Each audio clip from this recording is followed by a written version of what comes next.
Bali menjadi salah satu provinsi yang dianggap berhasil menekan angka penyebaran COVID-19 dan juga merupakan daerah yang paling terdampak. Sebagian besar masyarakat yang bergantung pada sektor pariwisata. Ratusan industri yang menggantungkan pada pariwisata saat ini mati suri di tengah wabah COVID-19. Namun kepedulian dalam bergotong royong saling membantu menjadi salah satu solusi yang membuat warga dapat bersama-sama dalam menjalani masa sulit ini. Salah satu warga Bali yang giat menggerakkan bantuan untuk sesama secara gotong royong adalah Nyoman Arte. Hasil panen para petani dibeli dari hasil donasi dan dibagikan gratis kepada masyarakat yang membutuhkan agar dapat memenuhi kebutuhan hidup. Tidak hanya itu, Nyoman Arte juga membentuk pasar rakyat yang dapat digunakan masyarakat untuk melakukan barter dari hasil bumi yang dimilikinya. Saya akan langsung bergabung bersama dengan Bapak Nyoman Arte, langsung dari Bali, untuk mengenal lebih jauh bagaimana gerakan ini telah berlangsung dan apa yang dapat kita lakukan sebagai masyarakat Indonesia untuk membantu penduduk di sana. Selamat pagi, Pak Nyoman, apa kabar? Selamat pagi, Pak Robert. Baik, Pak. Pak Nyoman, terima kasih telah bergabung bersama dengan saya. Pak Nyoman, pasar rakyat ini sudah berapa lama berjalan dan apa yang sedang dilakukan sekarang? Pasar rakyat sebenarnya berjalan baru 1,5 bulan, Pak.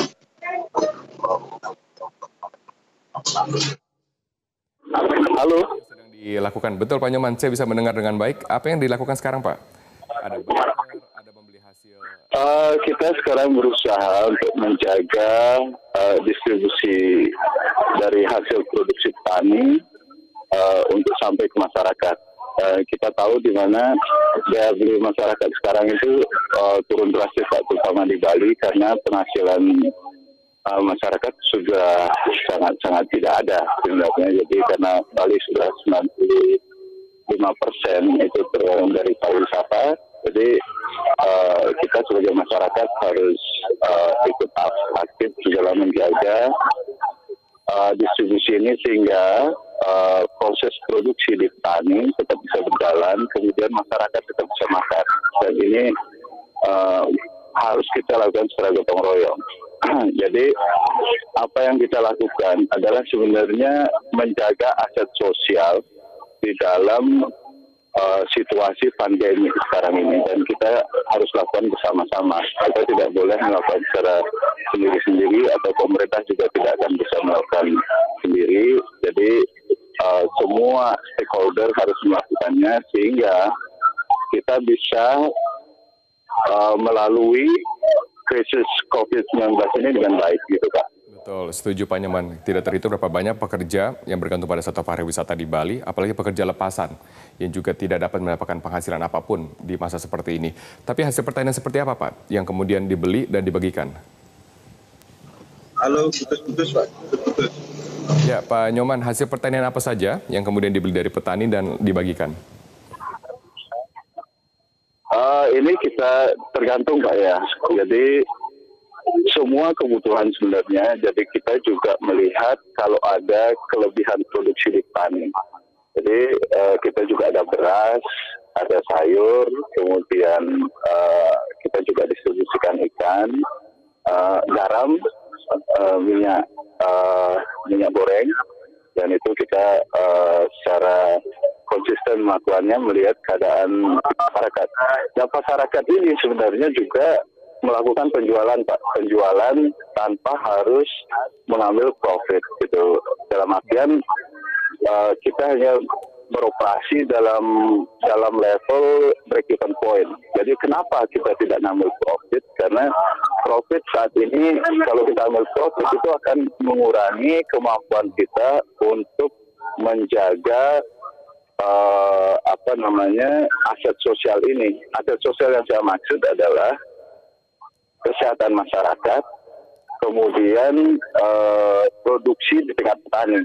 Ini harus kita jaga, benar-benar jaga secara bersama-sama, sehingga di masa COVID ini, di mana daya beli masyarakat begitu rendahnya, bahkan sampai tidak ada, kita bisa tetap menjaga produksi petani, kemudian masyarakat tetap bisa makan, itu, Pak.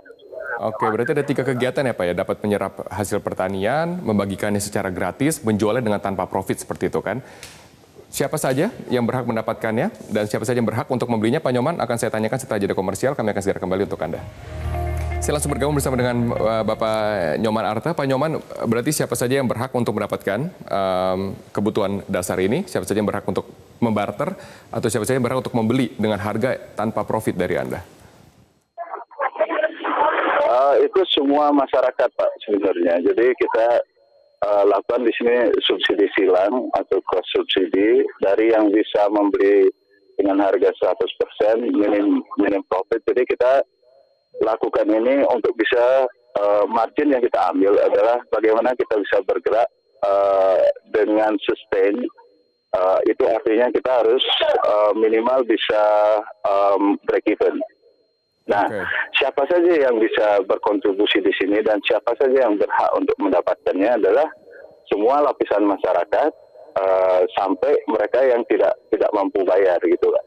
Jadi ini yang kita lakukan dan secara bertahap nanti kalau ini terjadi dalam jangka panjang, jadi kami akan bergerak ke arah barter.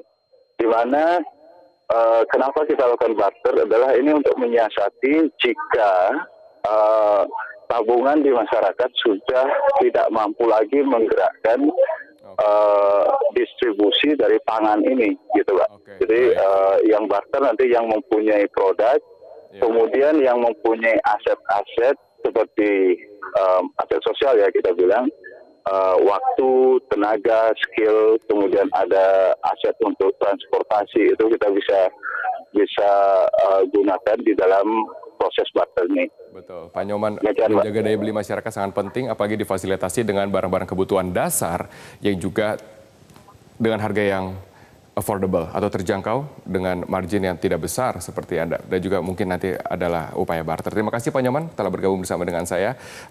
Saya doakan agar pasar rakyat terus dapat membantu banyak sekali masyarakat di Bali. Terima kasih.